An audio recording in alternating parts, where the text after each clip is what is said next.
हिंदूवादी संगठन 2024 में इलेक्शन हारने के बाद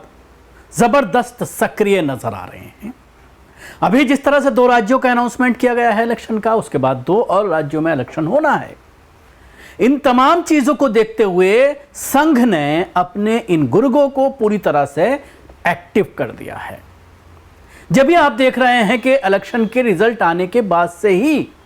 लगातार मुसलमानों के खिलाफ क्राइम में जबरदस्त बढ़ोतरी देखी जा रही है, चाहे वो लिंचिंग का मामला हो या फिर सांप्रदायिक तनाव का मामला हो, और उसके बाद मुसलमानों के घरों पर बुलडोजर चलने का मामला हो। इस तरह की तमाम घटनाएं लगातार बढ़ती चली जा रही हैं। पूरी तरह से भाजपा और संघ बौखलाया हुआ है, क्योंकि उनको ये उम्मीद नहीं थी कि 2024 में बैसाखियों के बल पर सरकार चलानी पड़ेगी और जो काम रह गए हैं पिछले 10 साल में मोदी सरकार के जरिए, उनको पूरा करने में उन्हें दिक्कत का सामना करना पड़ेगा। आपने देखा वक्फ का जो मामला था, उसमें किस तरह से बैकफुट पर सरकार नजर आई, और इसी तरह से लगातार कई फैसले ऐसे सामने आए हैं जिसमें सरकार को विपक्ष के साथ साथ जो उनके सहयोगी दल हैं उनका डर सता रहा है, और यही वजह है कि कई फैसले लगातार पलटे जा रहे हैं। और इन्हीं तमाम चीज़ों को आगे बढ़ाते हुए पुराने मामले खोदे जा रहे हैं। एक ऐसा ही मामला उल्लासनगर का था, जहां पर वहां का जो लोकल विधायक है उसने 2 साल पुराने एक मामले में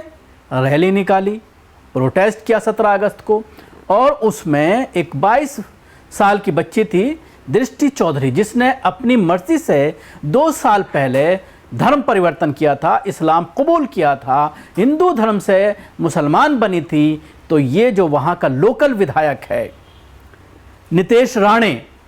ये उसके घर पर पहुँचता है दल बल के साथ, सैकड़ों लोग उसके साथ मौजूद होते हैं, मुसलमानों के खिलाफ नारेबाजी की जाती है, मुसलमानों के खिलाफ जहर उगला हो जाता है, पुलिस मौजूद रहती है, पुलिस रोकती नहीं है बल्कि उनको सुरक्षा प्रदान करती है। और उसके बाद लड़की के घर पर पहुंच करके राणे उनके घर वालों से मुलाकात करता है, और बाहर आने के बाद ये कहता है कि जो घरों के पास बिल्कुल मस्जिद बनी हुई है लड़की के, उस मस्जिद को अगर नहीं हटाया गया तो फिर वो कानून को अपने हाथ में लेकर के इस मस्जिद को शहीद कर देगा। सुनिए उसकी बाइट, और उसके साथ ही कुछ विजुअल्स भी हैं जिसके ज़रिए मुसलमानों के खिलाफ जहर उगला जा रहा है, मुसलमानों के खिलाफ नारेबाजी की जा रही है, और माहौल को ख़राब करने की जद्दोजहद की जा रही है, कोशिश की जा रही है। उल्लासनगर में रहने वाली मेरी हिंदू बहन दृष्टि चौधरी, आज उनके माँ बाप को और उनके फैमिली मेंबर को मैं मिलने आया था।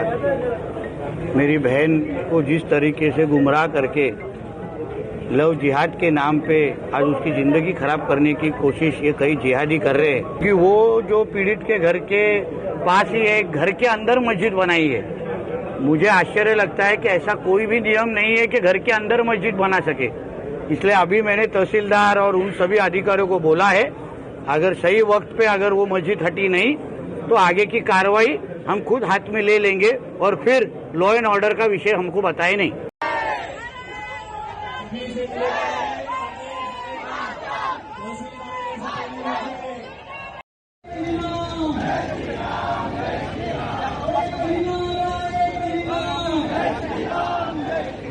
तो देखा आपने, ये वहां का लोकल एमएलए है नितेश राणे,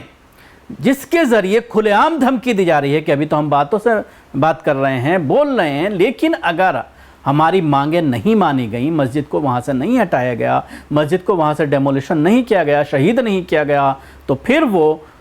अपने हाथ जो है इस्तेमाल करेंगे, कानून को अपने हाथ में लेंगे, अपने आप ही उस मस्जिद को शहीद कर देंगे।